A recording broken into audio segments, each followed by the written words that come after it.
Good morning, students. We are moving to a new topic, that is history of Malayalam cinema. So in the last classes we dealt with the history of Indian cinema. We dealt till 1950s. Now there is a major portion left, that is Indian parallel cinema. I will deal it in a later class. So I thought I will start with history of Malayalam cinema, which is more familiar to you, and it will be interesting to look through the history of Malayalam cinema, its journey to its contemporary form. So, we should say that even much before the arrival of cinema, the people of Kerala were familiar with moving images on the screen through the traditional art form, which is Tol Pavakuttu, puppet dance, and it was usually exhibited at the festivals of village temples. And this Tol Pavakutha uses puppets made of leather with flexible joints. So I think you are familiar with this art form. So there is this scene from Misha Madhavan, I guess, where you see the show of puppet dance, and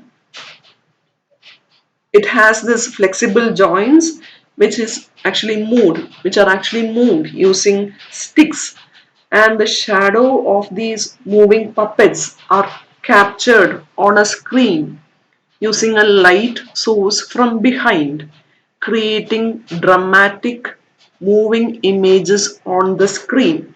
So this is the science behind puppet dance. And stories from the mythologies were told so, with accompanying dialogues and songs with traditional percussions like chenda.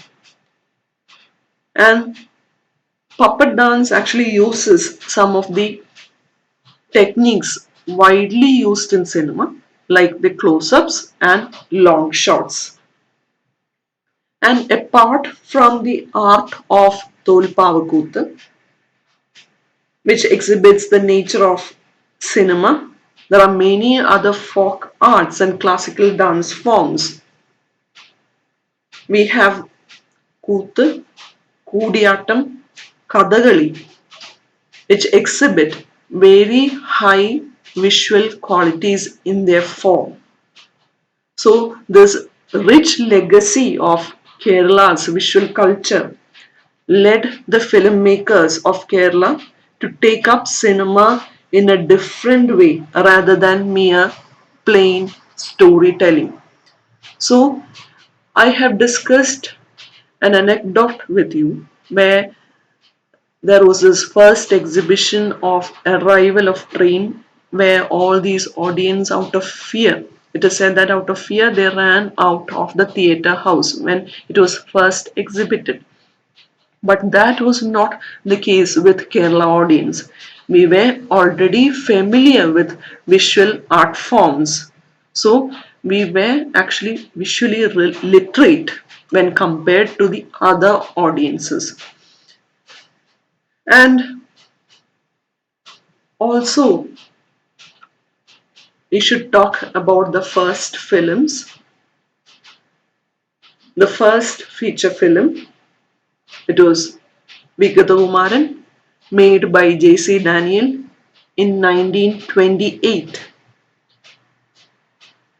which qualifies as the first Malayalam film, and thanks to the fact that its Indian titles were in Malayalam language. So when we discussed this Raja Harishchandra, I told you that is the first Indian film because it used all those Indian titles in the language English.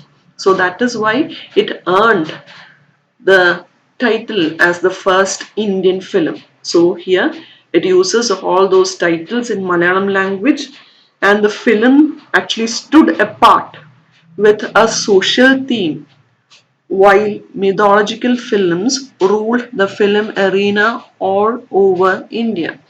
So, take for example the films made by D.G. Falke. He used all those mythological themes and it was something was resorting to a safer side of using all those mythological themes. And our directors, Malayalam filmmakers took courage to introduce all those social issues from the beginning itself. So that is one of the factors which differentiate Malayalam cinema from other films even today. The use of social reality. So we will discuss it later too. And talking about the story of Vigatakumaran, I hope you know the story of Vigatakumaran because it was made into a film in which Prithviraj acts. It is celluloid, which gives out the entire story of the making of this film. So you may know the tragedy behind this film and mainly the tragic end of the heroine P.K. Rossi.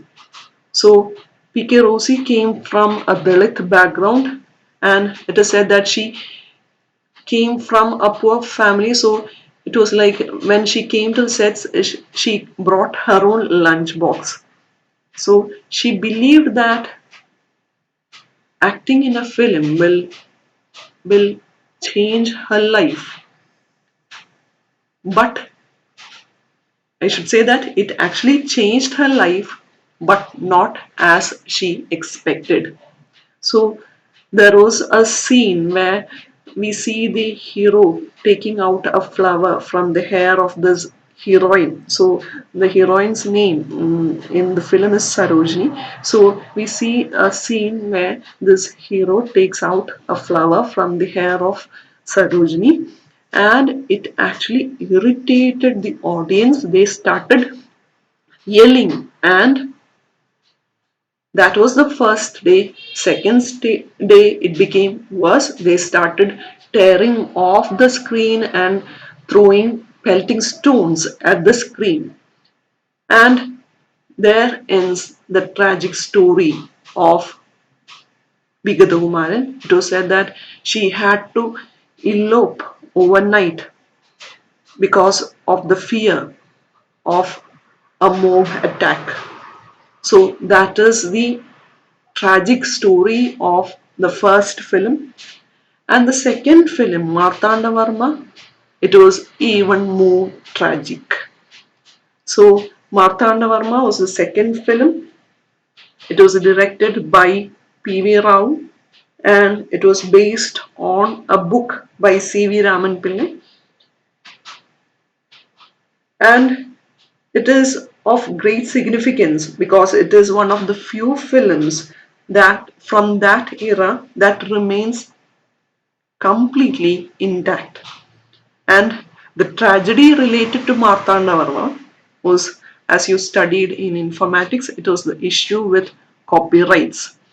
So the story was like this: the copyrights of the book C.V. Raman Pillai's novel by the same name was with this book depot named Kamalalayam. So the this person P.V. Rao, along with I forgot his name, Sundar Raj, they didn't find it necessary to approach Kamalalayam asking for the legal rights of this book. They thought that it is completely unnecessary. So they started with the work, and it is said that it is one of the most perfect script. Along with that, it is said that it uses it uses many effects which the later films imitated, and it also started the tradition of using literature as the basis of films.